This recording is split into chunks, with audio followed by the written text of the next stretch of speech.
Trump, accompanied by the Crown Prince and Prime Minister of the Kingdom of Saudi Arabia.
Thank you very much, everybody.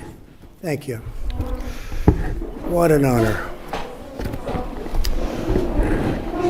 Well, this is a very special occasion, and it is indeed my honor to welcome to the White House a great friend and a man of leadership, vision, courage, and strength, His Royal Highness Crown Prince Mohammed bin Salman of the Kingdom of Saudi Arabia. And we had a big day today, a very big day for both countries. We've gotten to know each other well over the years, and he has become a true partner for peace and prosperity for our countries and for the world and for peace in the Middle East, which was a crowning achievement for both of us. And I just want to say that Crown Prince Mohammed, we're delighted to have you with us at the White House. Very special, very, very special.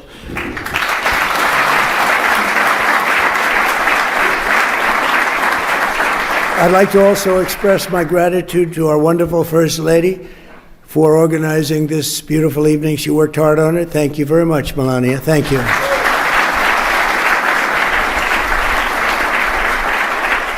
And we're pleased to be joined as well by Vice President J.D. Vance and his magnificent wife, Usha. Thank you. Thank you, J.D.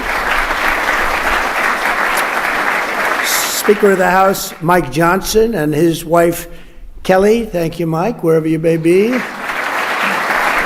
you. Thank you, Kelly. Princess Rima. Thank you, Princess Rima. Such an incredible representative of your country. And you really are. We really appreciate it. Great job you do. And members of the Saudi delegation, we want to thank you very much for being with us. We spent a lot of time with you today in the cabinet. You're extremely good negotiators, that I can tell you. So I want to thank you. And we have so many other unbelievable dignitaries. I won't talk too much about you because we'll be here all night. This room is loaded up with the biggest leaders in the world, business, sports. You know, my son is a big fan of Ronaldo, wherever Ronaldo is here. Ronaldo. And Barron got to meet him, and I think he respects his father a little bit more now, just the fact that I introduced you. So I just want to thank you both for being here. Thank you very much. Really an honor. But I want to thank everybody because you have the biggest business leaders in the world. You have the biggest leaders politically anywhere in the world. And I think it's a group that maybe to this extent has never come together quite like this. I only wish we had about 2,000 more seats. We would have filled every one of them 2 times over. But very soon you'll be having that, and we'll have to do another one in about 2 years from now. But we really do. We appreciate it very much. It's a special privilege to welcome His Royal Highness to Washington this year as we mark the 80th anniversary of the first meeting between U.S. President and a Saudi king. 8 decades ago in 1945, President Franklin Delano Roosevelt met with the Crown Prince's own grandfather, the founder of the Saudi Arabian incredible country, and that was King Abdul Aziz on the deck of the U.S. Navy cruiser, and a beautiful one at that. It has become known for that meeting all over the world. The two became immediate and warm friends, and in fact, when we were walking down the presidential Walk of Fame today. I said, so which one, other than Trump, of course, because Trump absolutely is number one in this category, meaning friend to Saudi Arabia. I said, which is the greatest of the president's friends of Saudi Arabia? And I think you said, very truly, Franklin Delano Roosevelt. Now, he's a Democrat, so I don't know. But I understood it, and it's true. He was a great friend, and right now you have the best friend you've ever had. But ever since, our countries have been enduring partners, and together this evening, we're making that partnership closer and stronger than ever before. And we've never had the relationship, our countries, like this. We had four great years, but things happened today, and documents were signed, and we went through a lot during the first 9 months. And we have a very different Middle East than we had when I first came into office, like I would say day and night. As I saw during my wonderful visit to the kingdom in May, with the Crown Prince's help, Saudi Arabia has made extraordinary strides and grown into an economic engine and really a modern day miracle, an amazing transformation, and all for the good. This opening up of the new avenues of cooperation between the United States and Saudi Arabia is really unprecedented. And on that trip, Saudi Arabia announced that it will invest an incredible $600 billion. That means jobs. That means jobs. It's also good for your companies, but I'm only interested in the jobs for your country. I'm not interested in the profits, but I guess the profits are there too. But $600 billion in the United States. And today I said, any way you can up that? And he said, I am going to up that to $1 trillion. So he's investing $1 trillion into the United States. And when I was in Saudi Arabia, he looked at me, and I've used his name all over the place because he was the first to say it, but a lot of people have said it after. He said, 1 year ago, we thought your country was dead.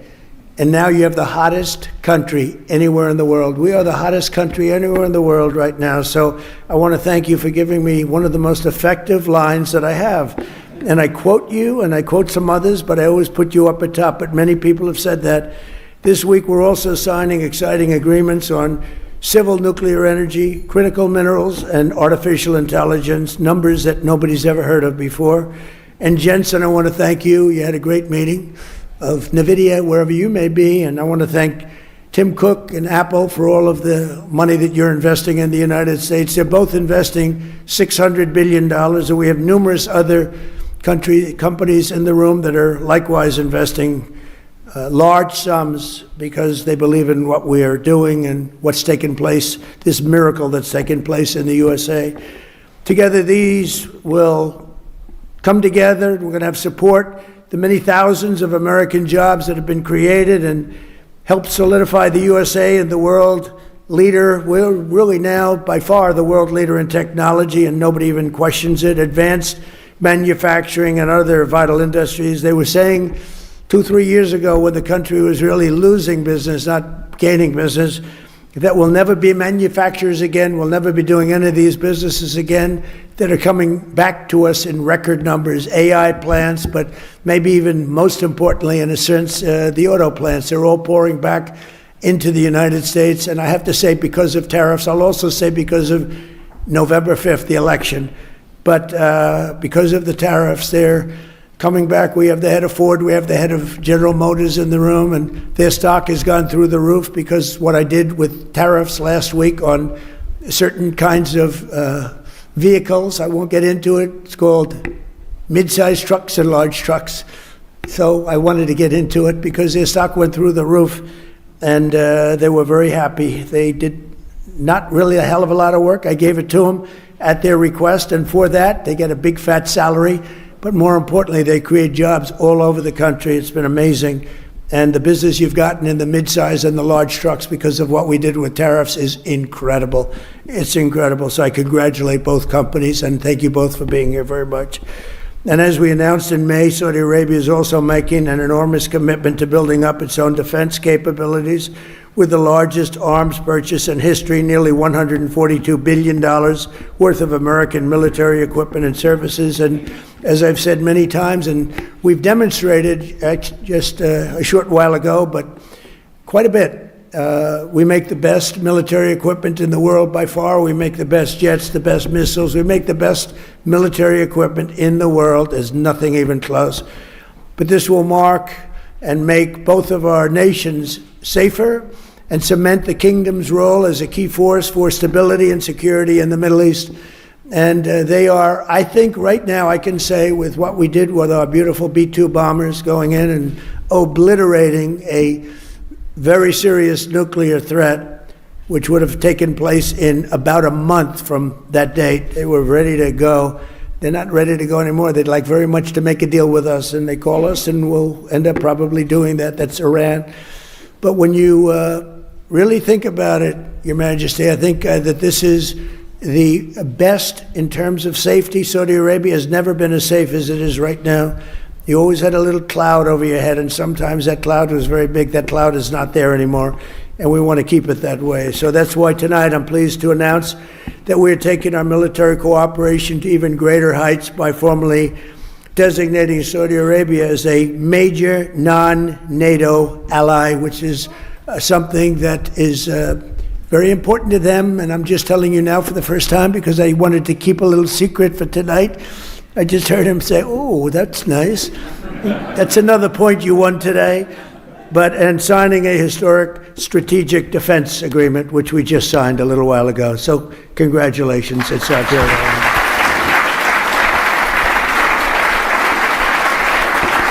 A stronger and more capable alliance will advance the interests of both countries, and it will serve the highest interest of peace, and we all share in peace, and we've never had and been so close to truly everlasting peace in the Middle East. All my life I've heard, oh, peace in the Middle East, but it'll never happen. We did it.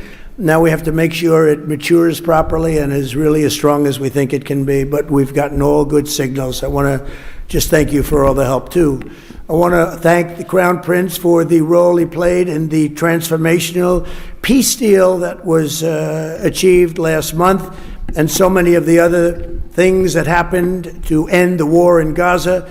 Gaza, while it looks a little bit messy, it has for many, many years, I will tell you, many decades, but it's getting very close to being perfected. And people are shocked, and even the great experts that have gone around criticizing badly every country and every president and everything, they're all saying that what's taking place in the Middle East is a miracle. They're just calling it a miracle, and we're going to make it a miracle, and we're very close to doing that. But as you know, all of the living hostages were returned to their families. We got all 20 out of 20. And likewise, this sounds terrible, but the parents of the dead people, young men, mostly young men, almost all young men, they wanted those bodies back as much as the parents of the living. The parents of the living would do anything to get their boy back, and they got him back. And the parents of the dead wanted them just as much. It almost seemed as though they wanted them more. And today, through the efforts of Steve Witkoff and Jared Kushner and Marco Rubio and everybody worked together. We worked so hard together. 2 more bodies were brought back, and we're up to almost the full count. I think we're too short right now, and a lot of work has been done by Hamas, and a lot of people said they wouldn't be doing that, but they did do it. And the bodies have been delivered to the families, to the mothers, to the fathers, and at least they can be in peace. It's amazing. It was a miserable period of time. We have 2 more to go, and I think we'll be getting them also. Not easy. That was not easy. Not an easy situation. I've met with many of those parents, and what a time they've had. But we also want to thank all of the people living in Gaza, the residents of Gaza, and they've, as you know, begun to move back to their homes, and a lot more safety. They said today, a lot more safety than they've ever had before. It was a rough neighborhood, to put it mildly, and a lot of progress has been made with respect to Gaza and just about everything else we touch. Just yesterday, the United Nations Security Council formally adopted my peace plan and officially endorsed the Board of Peace. This is a board like no other. It will have the heads of major countries, I think all of the major countries, I hope Your Highness will be on the board. You'll accept, I hope. But the Board of Peace will be something that's never even been thought of before. And it's covering Gaza, but it'll end up covering large portions of the world. And I was honored to be chosen the chair of that Board of Peace. And I think you'll see something that nobody's ever seen before in terms of the status of the board. There will never be a board like the board that we're going to be announcing. Everybody wants to be on the board, and it'll end up being quite a large board because it'll be the heads of every major country, and the United Nations passed it. I guess unanimously you can say. China, which was against it, took a pass, didn't vote against it, and Russia, which was against it, didn't vote against it. So we appreciate it because one negative vote and it doesn't happen. So people were shocked to see that it was approved, and that was a great honor. It's a great honor for me, I will tell you. I think it's something like nobody's ever even imagined. So it's called the Board of Peace, and watch for it because it's going to do some fantastic things. And I know we're both deeply committed to an enduring ceasefire. It grows into the beautiful, lasting peace, and we've got things going at numbers and far ahead of schedule that nobody thought was possible. So Your Royal Highness, just as my predecessors and so many of the people that you know and love from a long time ago, they bonded with the U.S. and Saudi relationship, which was forged 80 years ago. You and I are strengthening and renewing the alliance, I believe, to levels that were far greater than what they had even 80 years ago, frankly. And we pray that we will be celebrated by our own descendants some days for this incredible relationship that's been built between the United States of America and Saudi Arabia. Someday they maybe will talk about us as being two wonderful men. Forget about great. Wonderful is okay. But two wonderful men that did tremendous work for their countries, and that bond is very important. Our friendship and blessings to America, to the Kingdom of Saudi Arabia, and to the world stand out and will always stand out to me. So I look forward to working with you, and we'll be here for 3.25 years. For the Trump, that's like an eternity. You know, for somebody else, that doesn't sound long. But we love doing it. We love, we have an expression, make America great again. And that's what we're doing beyond what anyone even thought possible. So I just want to thank you for being a very big part of it. And I want to thank you for a $1 trillion investment and contribution toward our country. That's a lot of jobs. Thank you very much. Thank you. Please.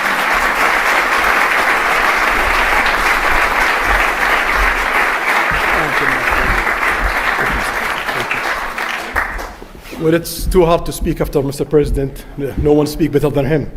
But first of all, I will start with thanking Mr. President for the warm and great welcome that we have today. We feel home. And this relation started around close to 9 decades ago with Roosevelt and King Abdulaziz, who established the modern Saudi Arabia. Also, I've known that America is almost celebrating 250 years of establishment. And also in 2 years, we will celebrating Saudi Arabia 300 years of establishing Saudi Arabia. We've been since the last 9 decades working together in many areas. During the World War II, we was a major supplier for oil during the Cold War, countering extremism, terrorism. But during that time, we've been also working in a lot of economical opportunities. But today, it's a special day. We think the horizon of the economical cooperation between Saudi Arabia and the rest of America, it's bigger and wider in many areas. We've been signing a lot of agreements that are going to open the door to develop the relation deeper in many areas, and we're going to work on it. We believe the opportunities is huge, so we're going to focus on implementation and keep increasing the opportunities between our both countries. So thank you again, Mr. President. Thank you very much. And also, before I come here, someone told me that there is some of the bidding sites that they are bidding on me wearing black suits, and if you bid on me wearing black suits and coming here with the black suits, they're gonna get almost 17x. So I want to tell them, sorry, you lose the bid. Maybe next time. So thank you, Mr. President. Thank you. Very much.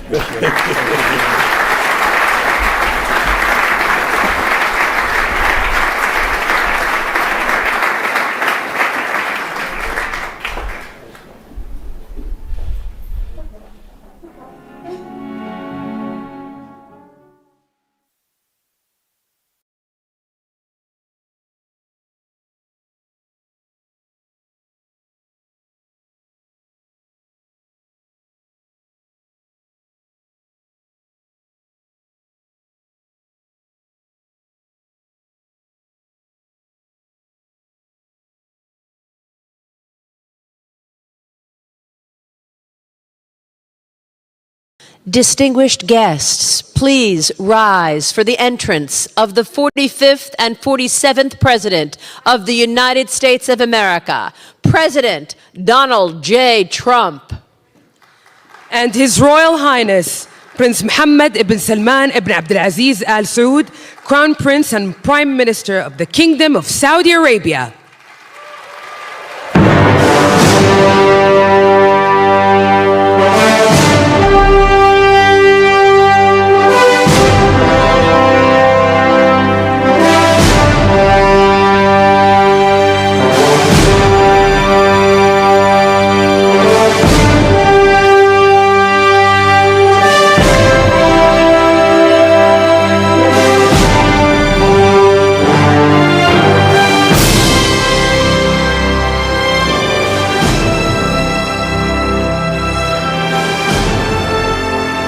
Your Royal Highness, we now invite you to deliver your remarks. The floor is yours. سمو سيدي الكلمة لك. فخامة الرئيس دونالد ترامب، الحضور الكرام، يسعدنا نلتقي بكم اليوم في واشنطن بعد 6 أشهر من انعقاد منتدى الاستثمار السعودي الأمريكي في الرياض، الذي انعقد خلال زيارتكم فخامة الرئيس، حيث وضعنا الأسس لشراكة تقوم على النمو والتنويع الاقتصادي والابتكار، كما وقعنا وثيقة الشراكة الاقتصادية الاستراتيجية بين بلدينا في خطوة تاريخية لترسيخ التعاون الاقتصادي. واليوم يسرنا توقيع اتفاقيات ومشروعات استثمارية جديدة تتضمن قطاعات الدفاع والطاقة والذكاء الاصطناعي والمعادن النادرة والقطاع المالي. We laid the foundations for partnership based on growth, economic diversification, and innovation, and we signed a strategic economic partnership document between our two countries. In a historic step to cement our economic cooperation, today we are delighted to sign investment agreements and projects that include sectors such as defense, energy, AI, rare minerals, and finance. This will contribute to generating huge job opportunities in our two countries and to economic growth. We contribute to strengthening our historical relations and developing investment tracks between our two countries in line with our ambitions. I invite you. And it's great to be here today at the U.S.-Saudi Investment Forum. Great group of people. The biggest, you got the biggest in the room. But some of the most talented, maybe most importantly, the word talent, successful and innovative business leaders anywhere on the planet. Whether you have come from near or far, we're delighted to have you invest right here in the hottest country anywhere in the world. Every leader is saying the United States we're the hottest country in the world. We're going to keep it that way too. But this has been, according to those that seem to say it, and I will say it, I would never say a thing like that because I want to be very modest. I always want to be modest as I can. They say this has been the best 9 months that any president has ever had. I'd say that's pretty good, right? But we've had a great 9 months. Now we have to do it more than a few more times. We just have to keep it going. We'll keep it going. I want to thank my friend, a great gentleman, Crown Prince Mohammed of Saudi Arabia, for his bold leadership and deep commitment to the ties between our two countries. Thank you. Thank you. Great gentleman. Yesterday we had a phenomenal visit at the White House celebrating the 80-year bond between the United States and Saudi Arabia. We ended with an unbelievable show last night in a room that was far too small, but the next time you're here, you'll have a much bigger room. It's gonna be much bigger. I made more enemies last night by we had 119 people. That was a record for the room. So they've wanted for 150 years. They've been clamoring for a ballroom at the White House, and we're giving them one. We're giving them 1+, and it'll be something. But you'll be here. You'll be among the first, if not the first, if you'd like. You know, we'll work it out. But you had a lot of people that wanted to be there. They really would have witnessed something that was really incredible. The entertainment last night was incredible, including our great opera singer, but including the military. The talent and the military musically is also incredible. So it was great to be with you last night. I think it was something to behold. We officially designated the kingdom yesterday as the major non-NATO ally. That's a big deal. It's actually a very big deal.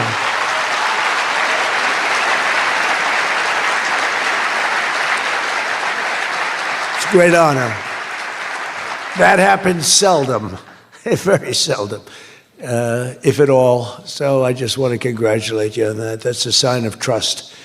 We signed a historic strategic defense agreement yesterday also, and that's something that is likewise very rare, and it's a very honored company that you're in. And we're going to be selling Saudi Arabia some of the greatest military equipment ever built. We build the best military equipment in the world by far. That's why we do the most business, including nearly 300 American-made tanks is what you're buying, among many other things, the airplanes, and we're working on getting that approved very quickly. It's already approved, but don't worry.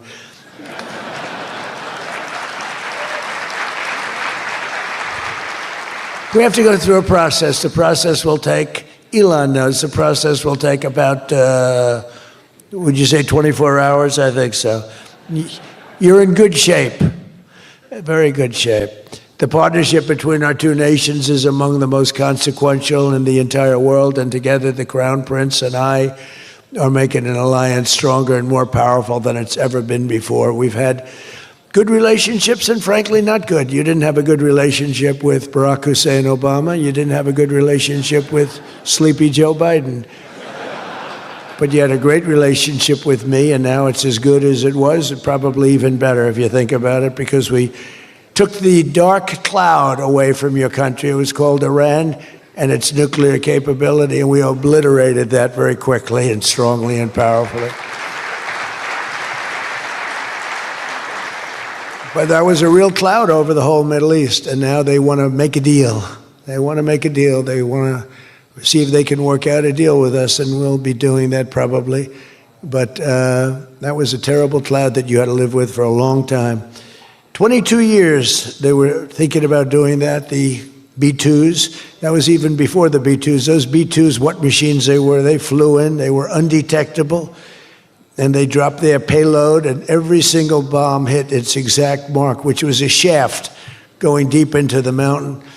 And every single one of them hit, and it was total obliteration. And then I was criticized by some of the fake news for saying the word obliteration was too strong, perhaps. They had no idea. Nobody saw it. 3 days later, when the Atomic Energy Commission went, they said it was total obliteration, beyond obliteration, they said.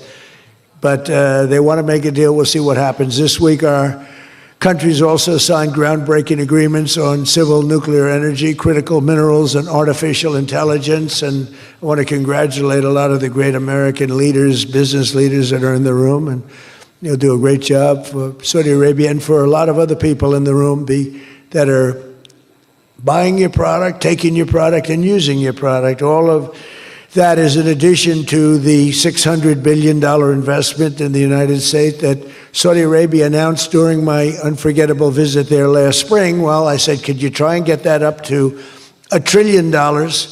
And yesterday, the Crown Prince announced that the number that they'll be investing in the United States is $1 trillion. So that's really an honor.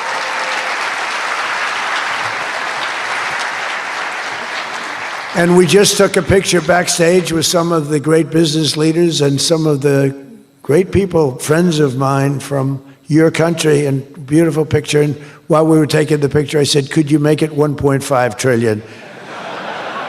So he's got something to think about. I don't know. We'll get something. I think we'll get something, Scott, right?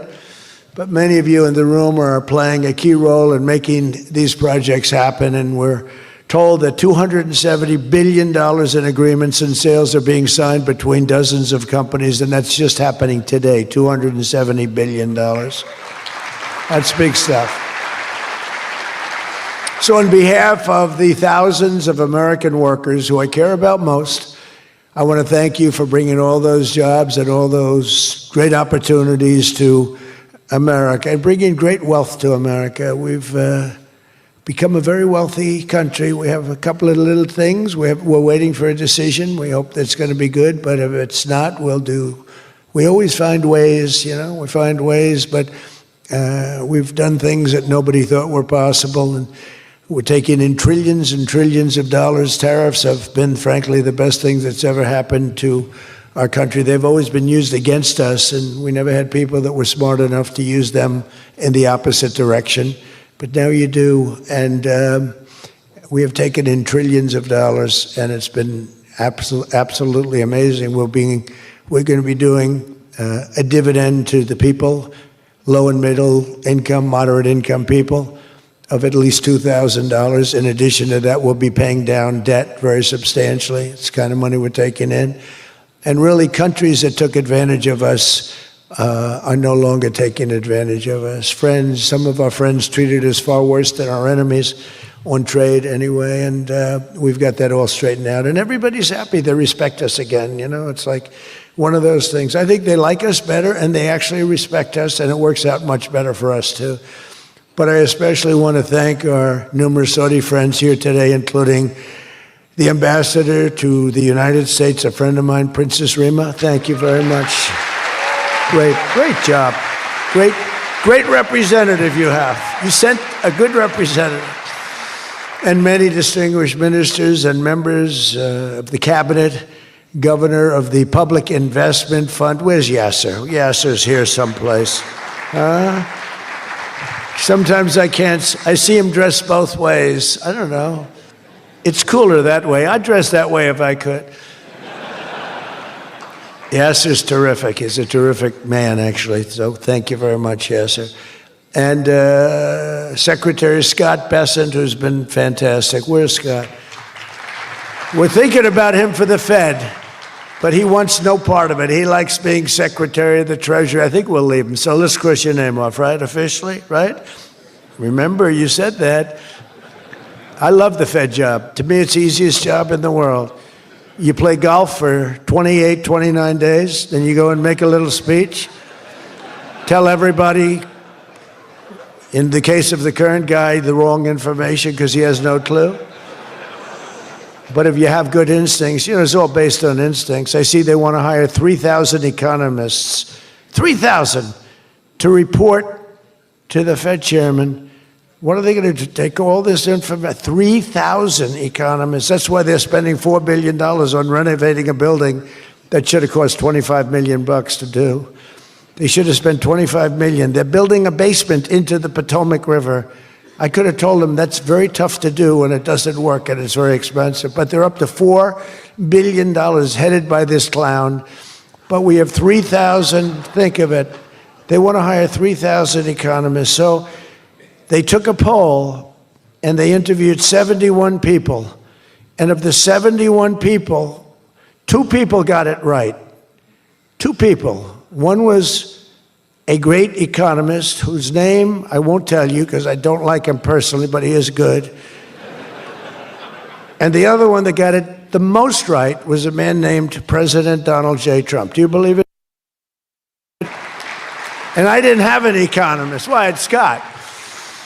But we got it right, didn't we? Huh? We got everything right. Doug Burgum, where's Doug? Will you please drill a little bit faster?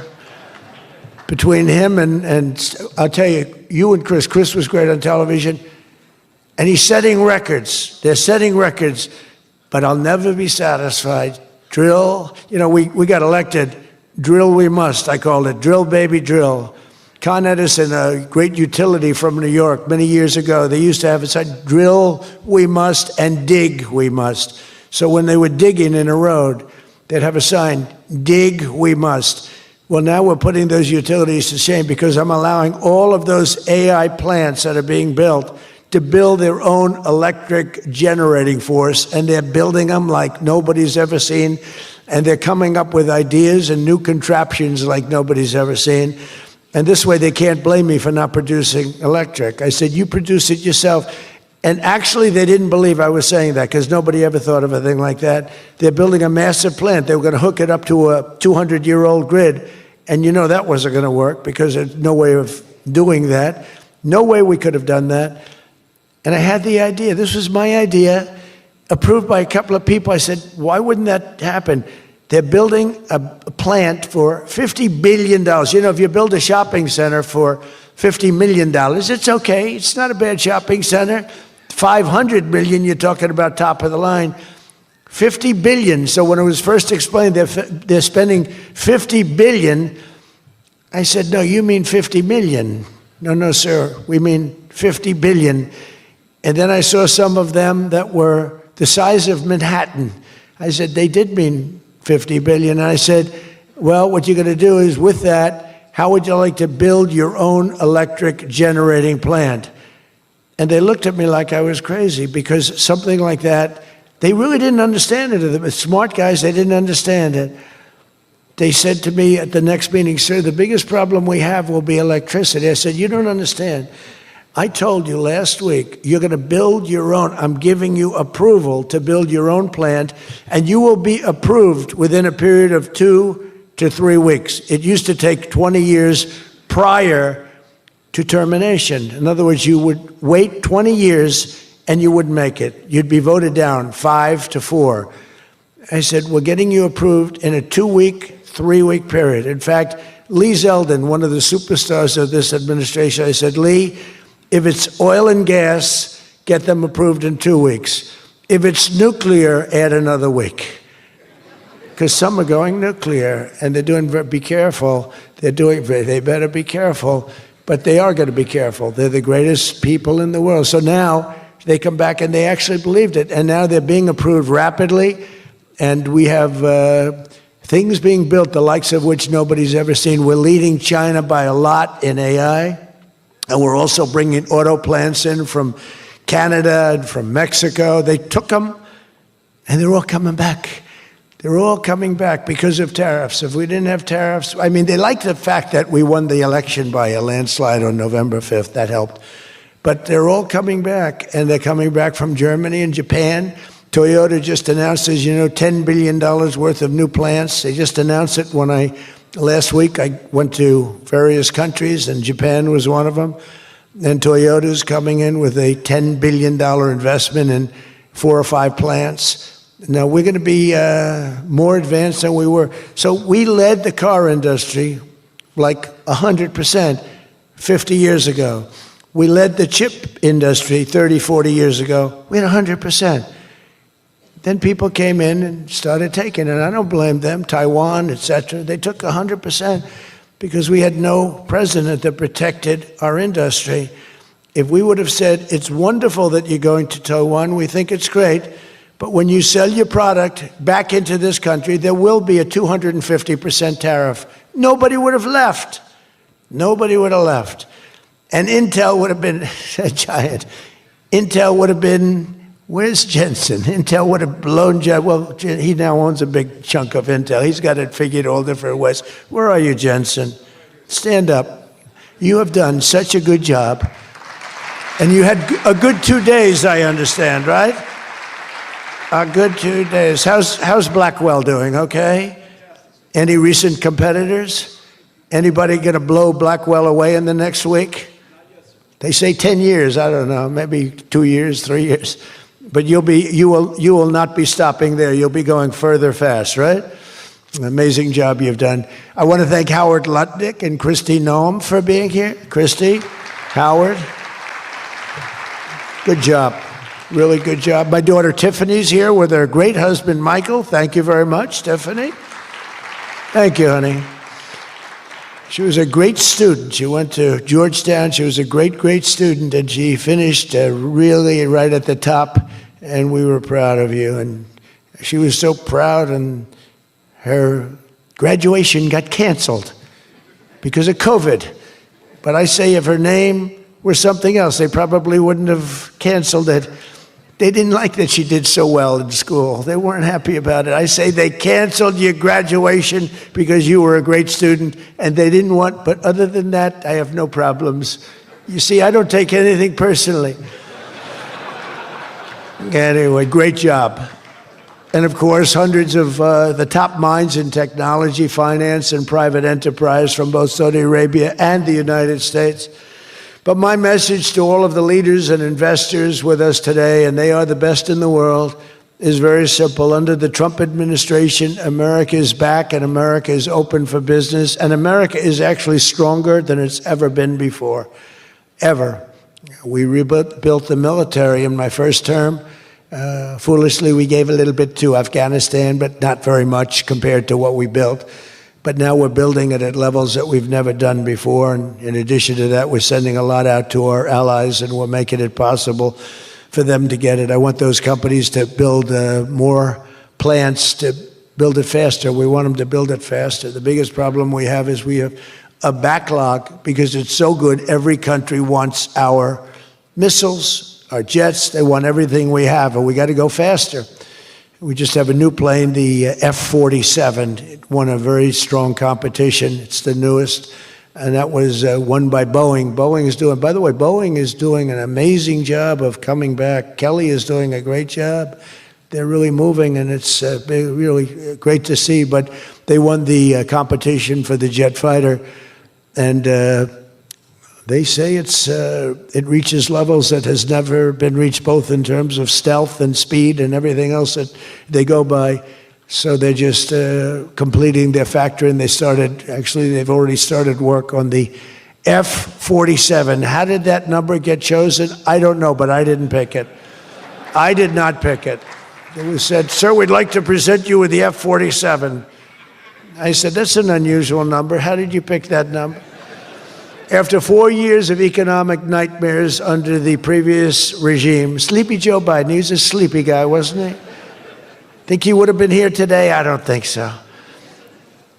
Americans have rejected the failed, and they were really failed, far left models that you were looking at of high taxes and massive spending, soaring costs, crushing regulations, and trillions of dollars in green new scams. Everything was a new scam, green. Look, I'm all for the environmental everything. I'm all for climate change. You know, they have new word, climate change. It used to be global warming. It's global warming. Well, that didn't work because it started coming down. They did the global cooling thing. Then they just said, we can't keep up with this. It's too much. So we'll go, perfect words, climate change. They're covered. If it rains, if it snows, if it's warm, it's climate change is destroying the world. Remember? The world was supposed to have been gone 2 years ago. They gave us 12 years, Howard, to live, right? 12 years. But that was 14 years ago. The world was going to burn up, but it got actually much cooler. They know these people. It's a little conspiracy out there. We have to investigate them immediately. They probably are being investigated. Their policies punished success, rewarded failure, and produced disaster, including the worst inflation in our country's history. We had the worst inflation in history, and now we have a beautiful normal inflation. It's going to come down over the next few months a little bit more, but we have a nice normal inflation. We had the highest inflation in the history of our country. 9 months ago, our country was dead. But now America is the hottest country anywhere in the world. We're the hottest country. I don't care what country you're with. America is the hottest country considered. And we did this in a period of 9 months. We're a little longer than that, but it took me about 2 weeks to get started. We're rewarding those who build and create, invent, and invest in the USA. And you know, our big, I call it the great, big, beautiful bill. It's the biggest bill ever passed in the history of Congress. And Scott and I and all of us, we sat down and we said, let's do it, along with the Speaker and John Thune and everybody, said, let's do it all in one bill. And a lot of people were they said, you'll never get it approved. And we didn't have a huge majority. We had a huge presidential win. We won everything. We won all 7 swing states. We won the popular vote by millions. We won everything. But the one thing, we won one, it's called districts. The country has districts, and we won in terms of districts 2,750 to 550. And that's why when you see the map of the election, it's the whole country, it's all red, and it's pretty amazing. 2 little blue streaks on the right and on the left, and they're very little and getting smaller. But it's been pretty amazing. But in 4 long years, Joe Biden secured less than $1 trillion. In 9 short months, I've secured $18 trillion to rebuild our factories, create hundreds of thousands of jobs, and bring back those Beautiful words, made in America. So think of that. He did less than $1 trillion in 4 years, and in 9 months, we've done more than $18 trillion, okay? That's called success. And we think that by the end of the first year, it'll be over $20 trillion. So, and thank you very much. You helped with that little boost you gave us, that little increase. We appreciate it so much. We appreciate you.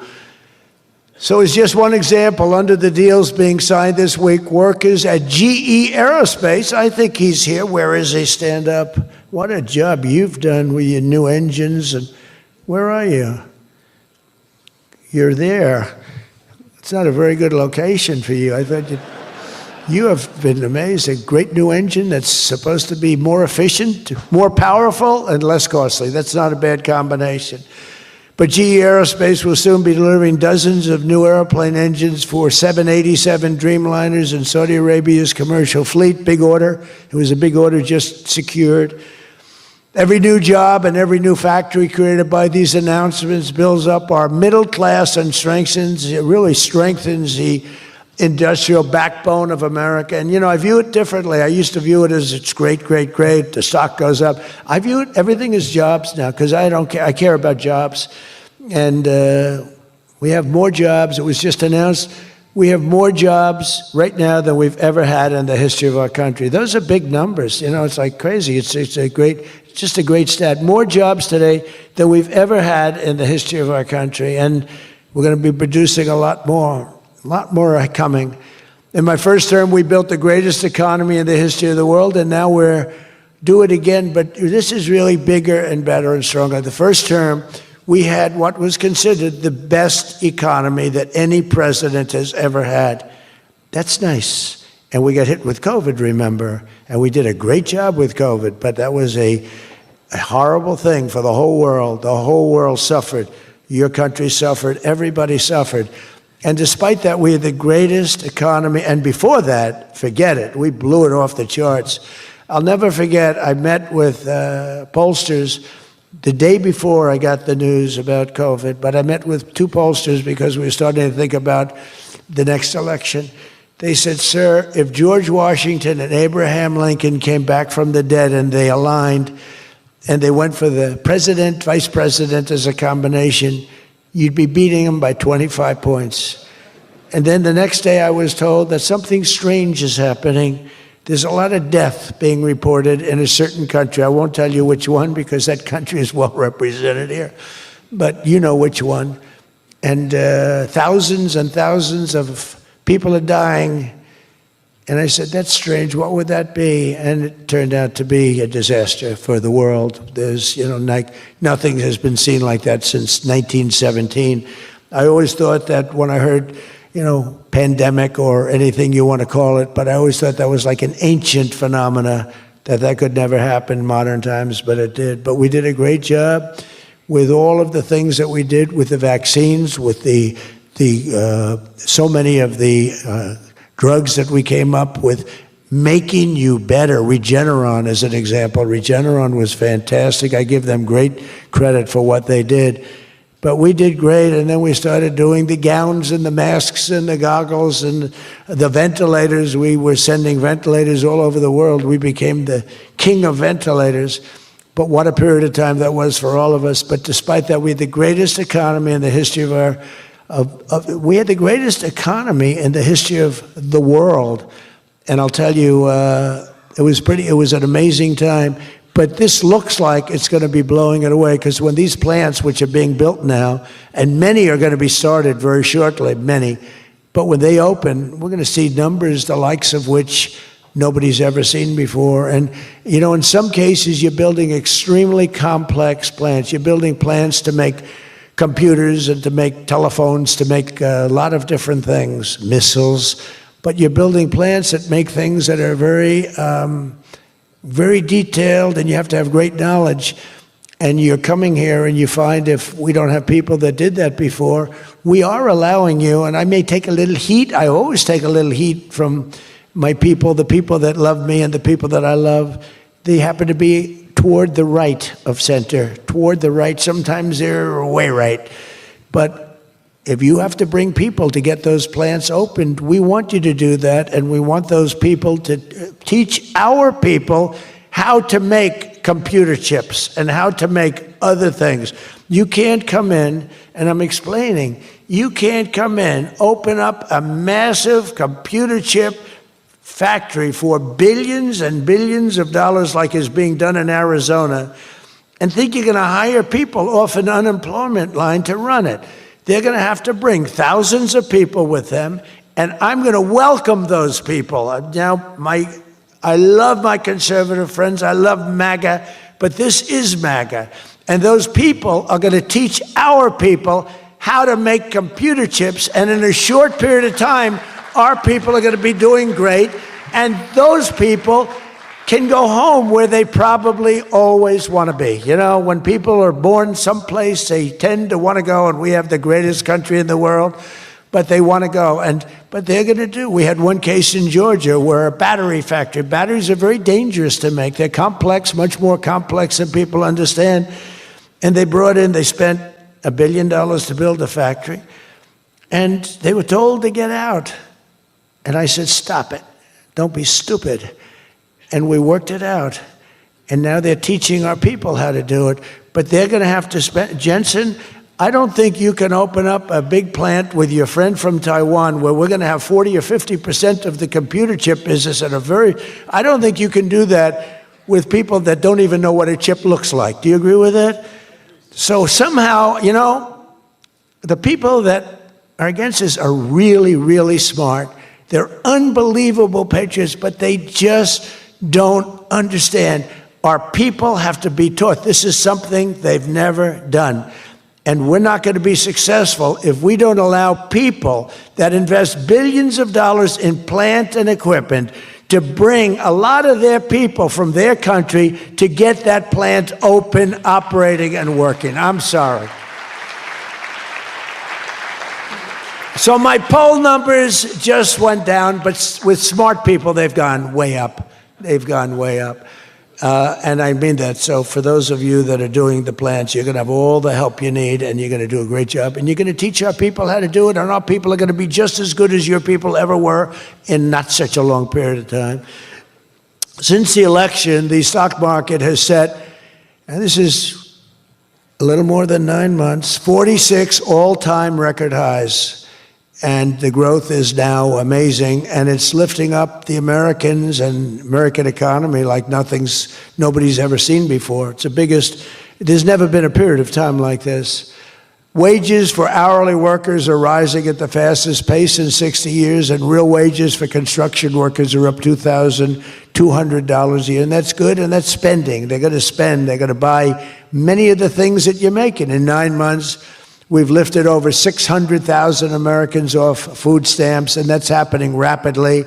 You know, when we had the problem 2 weeks ago on the SNAP, and they talked about all of this, the numbers. So when I left, which was a rigged election, by the way, but that's okay. You know, they used to go crazy. I'd say rigged, nobody complains anymore because now they realize it was, and it's been proven, and it continues to be proven. But when I left, that number was $7 billion. Now it's $47 billion. That's Biden. So if you think about it, if Kamala, who's the same basic thing, grossly incompetent, he was incompetent, they're all incompetent because their policies are incompetent. Open borders, men playing in women's sports, transgender for everybody. I mean, they got the worst policy. I don't talk about it too much because if I talk about it, they might change. So, no, I don't talk about it. I tell people, don't talk about it. Wait till 2 weeks before the election and hit the hell out of them. Right? We talked about that, right, Elon? He said, we wait 2 weeks before. It's almost like you're in a war. Don't shoot yet. Don't shoot. Hold your fire. The enemy's rushing. Hold your fire. Don't shoot. Okay, now you can go. 2 weeks before. But I watched a guy the other day, a congressman, fighting for men playing in women's sports. And the new weightlifting record for a certain weight was just set. The man was 119 pounds higher than a woman champion who was a phenomenal champion. beat her by 119, and he was an average lifter prior to transitioning. A lot of the Saudis are sitting here saying, what the hell is he talking about transition? They don't do a lot of transitioning. They're sitting here, the Saudis are saying, what is he talking about? They're saying, what do you mean women are playing against men? No, that doesn't happen, does it? Yeah, it does. These people are crazy. 1.9 million more American-born workers are employed today. Think of that, than when I took office. So we picked up almost 2 million workers, and more Americans are now working, as I said, than at any time in the history of our country. Under Biden, 1 out of every 4 new jobs went to increase the size of the federal government. So in other words, 1 out of 4 was a federal worker. Well, I love our federal workers, but that's not the way you can build a country. It's a short road to a disaster. Under my administration, 100%, think of that, of all new jobs created came out of the private sector. In fact, the federal government, we cut thousands and hundreds of thousands of jobs out of the federal government. Now, if I wanted to do something for purely political reasons, I'd say, Susie, let's hire a couple of million federal workers. And you know what happened? Unemployment is unbelievable. We don't do that. They did that. They used to hire workers in order to fudge up the numbers. The federal workers. By the way, Susie Wiles, most powerful woman anywhere in the world by the biggest, most important magazine. Susie Wiles, she had her father, Pat Summerall, the great announcer, he was a great football player, became an even greater, the voice of the NFL, and he was supposed to be a tough cookie, and I believe it 100%. Most powerful woman in the world. She can take out a country, take out a country with 1 phone call. That's power. I don't know if I could do that, but she could. Thank you, Susie. Do you feel good about the job you're doing? Huh? She's never going to be satisfied. She's doing a great job. We're also making incredible strides to make America affordable again. That's a new word that they're using. Affordability, they talk. They had the worst inflation in history. They had the highest prices in history. The country was going to hell. The only thing that we're going up in is our stock market, okay? The only price that we really have, I mean, we're bringing prices down, but they came up with a new word, affordability. And they look at we are all about affordability, and everyone assumes that that meant that, no, their prices were high. If you look at the numbers, since I took office, core inflation is now below 2.7%. It was at numbers that nobody had ever seen before with them. Walmart just announced that the cost of their standard Thanksgiving meal is reduced by 25% this year from last year. So they look, the Democrats, I don't know, some of you are probably liberal Democrats. I don't know about in your country. I don't know if you know that word, liberal. The word liberal doesn't exist. But they have a new word now. You can't use liberal, you have to use the word progressive. And I don't like using it. It's a beautiful word, progressive. Progressive, that's not them. They're regressive. No, they're regressive. Think of it. So if I don't get in, we have $20 trillion. Let's say she gets in. Instead of $20 trillion, you'd lose $10 trillion, and your welfare and other benefits would go up by 30%. Look at SNAP, look at what happened there. From 7 million to 47, from 7 billion to 47 billion, it would be that. So we would lose business, countries and companies and people would flee our country. They would flee, and all of the other things would go up. In other words, would end up with a shell of a country, and I'm being nice when I use the word shell. This country would have been in big trouble, and I don't want to get him in trouble, but that gentleman right there, the most respected man in the room, that's today because we're here. Most respected man, I have to say that. Don't worry, when I'm with other countries and the leaders sitting there, I say the same about them. Don't worry. Don't get carried away. No, the most respected, one of the great leaders, he told me when I was in his country, he said, And I use it all the time. Sometimes I refer to him because I have great respect for him. I figure it sells better. But he said exactly these words. He said, it's amazing what you've done. 1 year ago, your country was dead, and now you've got the hottest country in the world. You were the first one that said that. And I've used your name hundreds of times. I use your name, I say, that King of Saudi Arabia said. But anyway, but it's true.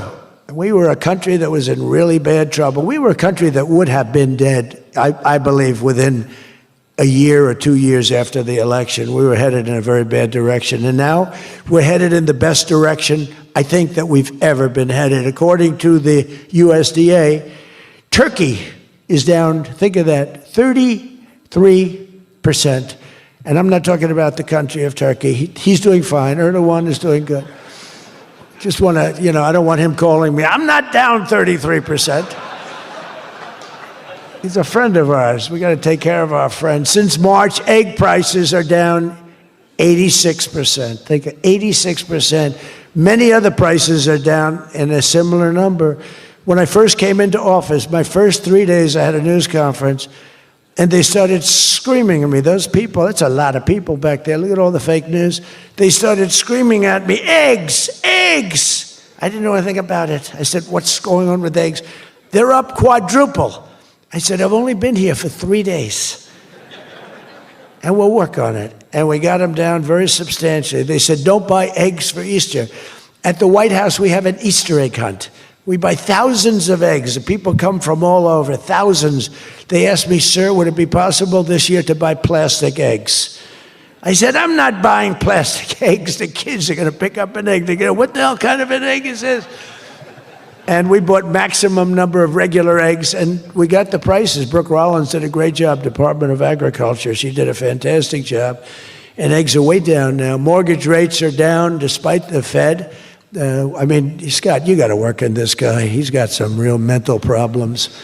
No, there's something wrong with him. It's just sweet. I'll be honest, I'd love to fire his ass. He should be fired. Guy's grossly incompetent. And he should be sued for spending $4 billion to build a little building. I'm building a ballroom that's going to cost a tiny fraction of that, and it's bigger than the whole thing put together. You got to work on him, Scott. The only thing Scott's blowing it on is the Fed. Because the Fed, the rates are too high, Scott. And if you don't get it fixed fast, I'm going to fire your ass, okay? I can't tell you, Scott, sir, don't fire him. Sir, please don't fire him.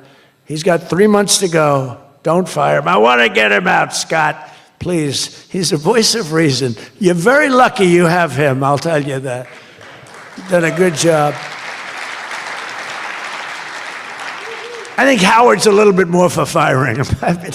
Right, Howard? I think Howard would say, get him the hell out of there. Anyway, while congressional Democrats wanted the largest tax hike in history, they wanted to raise your taxes by 42% 44%. I proudly gave you the largest tax cuts in American history. Don't forget, the great big beautiful bill doesn't kick in until January 1st. So all these numbers that you're reading about, all these great numbers, that's without the tax cuts. The tax cuts take effect on January 1st, and that's no tax on tips, no tax on overtime, and no tax on Social Security for our great seniors. Even people that go buy a car, they've never had this. Middle-income people don't know what the word deduction is. They don't know. This room, they live on deductions. Me too. How much of a deduction do I get? We all live on it. Middle-income people, they don't know about it. They don't really have deductions. We're giving them a deduction on the interest if they buy a nice Tesla car and they borrow the money. You're so lucky I'm with you, Elon. I'll tell you, has he ever thanked me properly? Although I do let him buy other than electric cars, but these are minor details. We had a mandate, which even Elon thought was ridiculous, that everybody has to have an electric car by 2030. And once, fortunately, he said, that's a ridiculous thing. So I keep quoting, but I'm giving them a deduction. Now, Elon would like to have it differently. a deduction only if you buy a Tesla, right? But we'll let it be for everybody. But think of it. You get a deduction on the loan, on your interest payment. I think that's going to be an unbelievable boon to car sales. I think it's one of the biggest things, and we'll see, but I think it's going to be. And the biggest thing I've done for business and jobs is deductibility, where all of that money that you're spending, 100%, think of it, expensing for all new equipment purchase, factory construction, including structure. Every single thing you're allowed to deduct, expensing 1 year. And that's what made our first tax bill, in my opinion, more than anything else, bringing your money back in. We have that, we have everything. Trillions of dollars, hundreds of billions, but trillions of dollars. Apple alone, Tim Cook brought in hundreds of billions of dollars. You couldn't do it under the old tax code. You'd have to pay so much tax, and just the bureaucracy of it. We made it very simple. We charged a fair rate, and we took in billions. Well, we have that. But the expensing, to me, was the thing that made it so successful. And the other thing is all of those tax cuts that we got, that was the largest tax cut in history. On top of adding to those cuts, we extended the original tax cuts. If we didn't extend, you would have had about a 58% tax increase from that point, and we were able to get that extended. So I want to thank the Speaker of the House, and I want to thank John Thune. And a lot of people thought that bill, because we put everything into that one, we took 4 years worth of things and we put them into the great big beautiful bill, and we got it passed. It was close, like about a quarter of a vote. It was on fumes. We thought for a couple of moments we were not going to be able to get it. Then we would have had to have it in 9 or 12 or 14 different bills. And I don't think we would have gotten many of them approved. We would have gotten some easily approved, but some we would have gotten no votes on. By putting it all together, we got everything. And it was a great job, and I think someday it's going to be appreciated. But among other things, it's the biggest tax cut in history for people and for businesses. So just enjoy it, and think of me every once in a while when you're hiring new people and making a lot of money. You just think about us. But I'm cutting a record number of job-killing regulations. That's the other thing. And I've already slashed more than $1 trillion worth of regulations this year.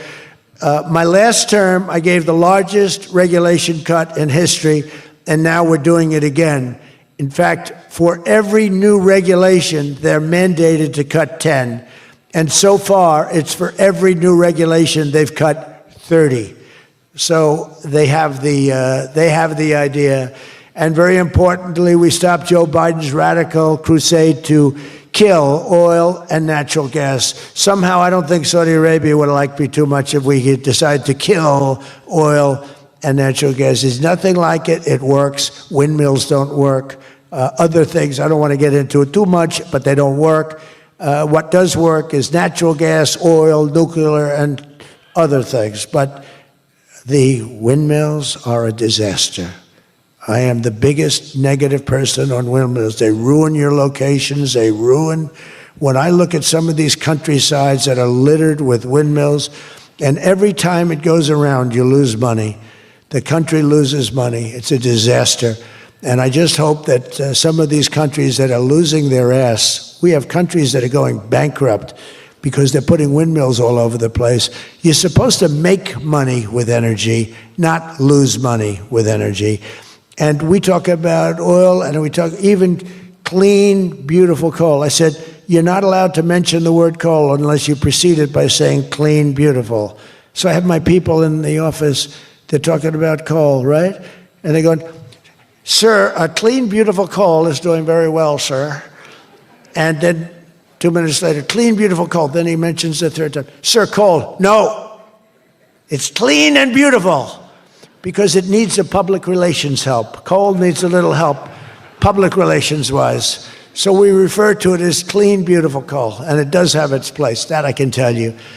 But we're streamlining permitting for all new energy projects, all new mining projects, and what used to take 28 days is now down to very little.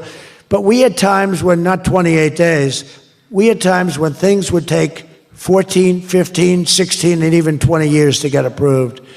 We have a maximum day, 28 days. That's the maximum it'll take. It'll never take more. You can come in with $1 trillion factory. You can come in with what it takes, a maximum of. You don't have to go years and years and years, be abused by bureaucracy. If you build a plant now, you're going to have your plant done within 28 days. And a lot of you are all, because I see everyone shaking their head, you're all agreeing. We're getting you approved by very smart people quickly. You know, when you used to walk in with plans done by the best engineers in the world, thousands of pages, and drop them on some guy who's been there for 28 years approving environmental impact statements, and he's looking at pages that he's never seen, and he's supposed to approve it. He has no idea what the hell is in those pages. So we know what we're doing. We're going to get maximum is 28 days. That's why we have so much under construction, and people can't believe it. They can't believe it. And again, remember what I said, most important thing, you're building your own electric plant. You're really becoming a utility in addition to doing what you're doing. But you're building all of the excess, all of that energy, all of that electricity is being built. And your excess electricity, you can sell back to the federal grid. So we even make it there. Under the deals being signed this week, the world's two leading energy superpowers, America and Saudi Arabia, are partnering on energy like we've never partnered before. American Saudi companies represented here today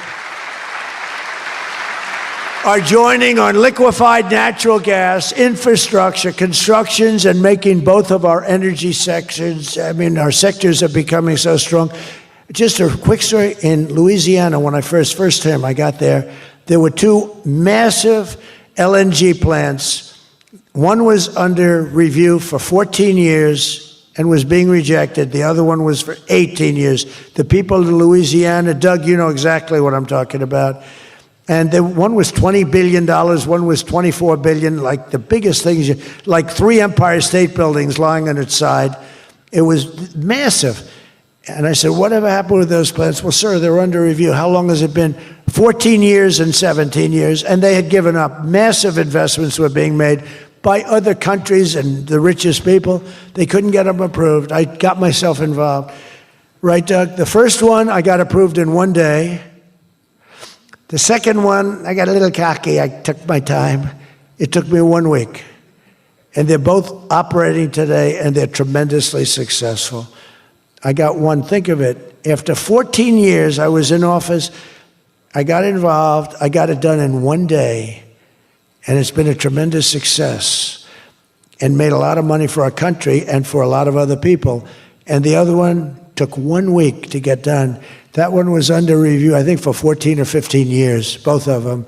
So I'm very proud of that, actually. I also proudly ended the ridiculous Biden-era restrictions on artificial intelligence, and we will work closely with friends and partners like those in this room to build the largest, most powerful, most innovative AI ecosystem in the world, and we are going to work it so that you'll have a one approval process, not have to go through 50 states in the United States. You know, you can't go through 50 states.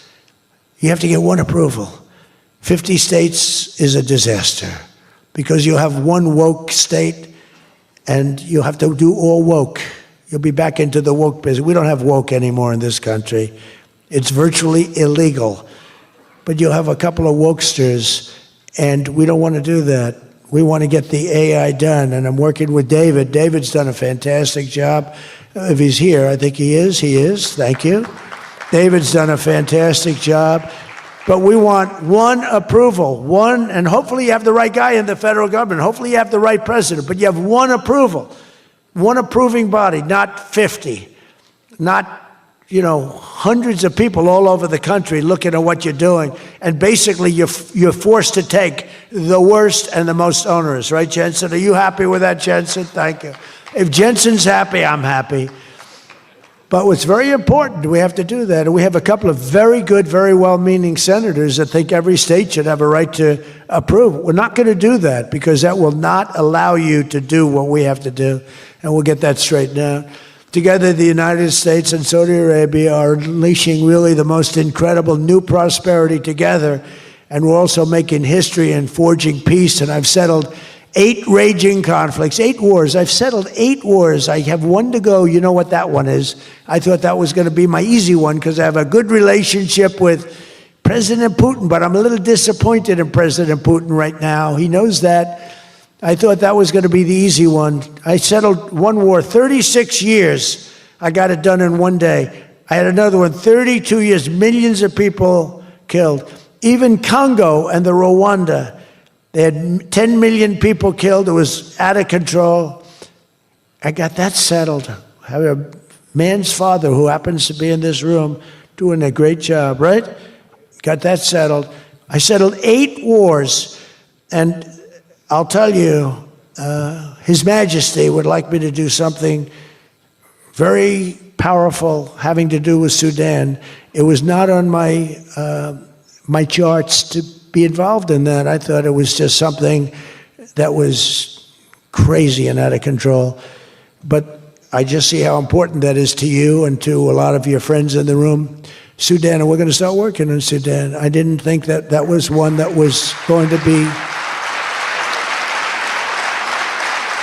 so easy to do, but we're going to start working. Mohammed said, yeah, thank you. Thank you to you.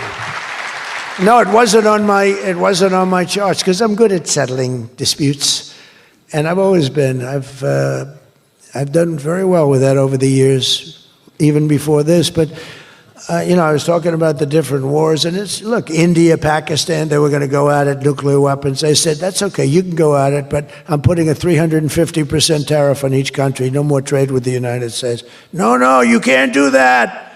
I said, I'm going to do it. Come back to me, and I'll take it down, but I'm not going to have you guys shooting nuclear weapons at each other, killing millions of people, and having the nuclear dust floating over Los Angeles. I'm not going to do it. They said, we don't like that. I said, I don't care if you like it or not. So I was all set. I told Scott, 350% tariff to settle that war. If you don't, we'll make a nice trade deal. They were in the midst of a deal. Now, no other president would have done that. Another guy would have, like Joe Biden, doesn't even know what countries we're talking about. He wouldn't have any idea. There'd be no tariffs, no nothing. Just the whole world would go to hell. But no, I used tariffs to settle all these wars. Not all of them. 5 of the 8 were settled because of the economy, because of trade, because of tariffs. So I did this. But, and then, I'll tell you what, the Prime Minister of Pakistan called me. Thank you very much. He actually said, I saved millions, and he said it in front of Susie. He said, President Trump saved millions and millions of lives. He doesn't even know that, but he saved millions of lives, and he talks about it. And I got a call from Prime Minister Modi saying, we're done. I said, you're done with what? We're not going to go to war. I said, thank you very much. Let's make a deal. But I saved a lot of people, millions of people, on many other wars. Azerbaijan, you know what was happening there? I settled that. That was going on for many, many years. Actually, Putin called me. He said, I can't believe you got that one settled. We've been trying to settle that one for a long time. I said, don't worry about that. Just let me settle your frickin' war, okay? You don't have to help me. I don't need any help. I need help with your war. And it'll get done. But working with the Crown Prince was amazing because he mentioned Sudan yesterday. And he said, sir, you're talking about a lot of wars, but there's a place on earth called Sudan, and it's horrible what's happening. And I viewed it as being just sort of a freelance, no government, no this, no that, and he explained the whole culture and the whole history, and it was very interesting to hear, really amazing, actually, to hear. And we've already started working on that, okay? He said that would be the greatest thing you can do. That would be greater than what you've already done. That was your expression. Is that a correct expression? Pretty good. So we're working on that. We started about 30 minutes after you explained to us the great importance of that. I view it differently now than I did just a day ago. But we also, as you know, we had a historic ceasefire. We ended the war in Gaza. And 2 days ago, incredibly, the United Nations Security Council backed the Trump peace plan, and we have a great peace plan. We have peace in the Middle East. This is a strong peace too. They say, oh, it's tentative. It's not. This is a very strong peace. We have 59 countries signed on, and when there's problems, I'm getting calls from countries. They want to go in and lead the fight to solve the problem if we have any problems. But right now, it's looking very good and endorsed. They endorsed the United Nations, what's called the Board of Peace, chaired by a person called Donald J. Trump.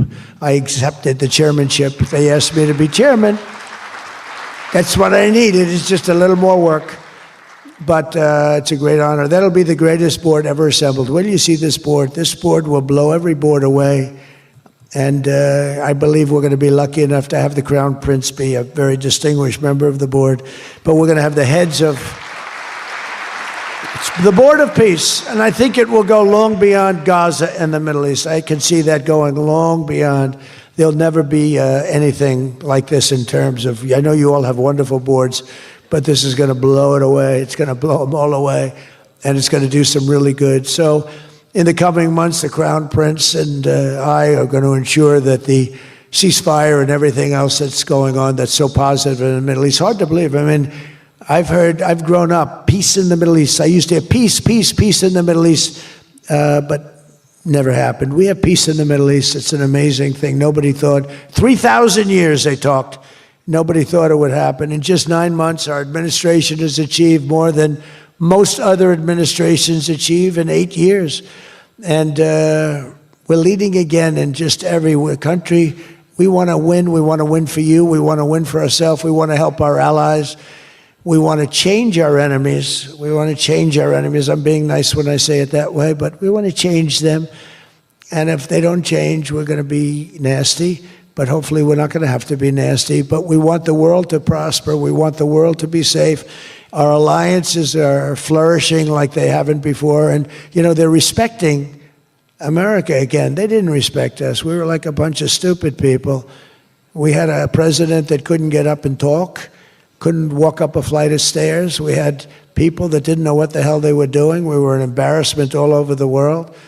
But now we have people that are respected at levels that we've never seen before. So I just want to tell you that this is a group that I respect. I read every single name of every single person sitting in each and every seat. And I either know you or I know of you. This is an amazing group of people. And it really is headed by that gentleman sitting right smack center with 2 seats in between him. He wants plenty of room. And he's going to be the king of Saudi Arabia right now. He's the most distinguished gentleman. He's my friend. And thank you very much for what you've done for us, and we will always be with you. Thank you, Mohammed. I appreciate it. Thank you, everybody. Thank you very much. Thank you.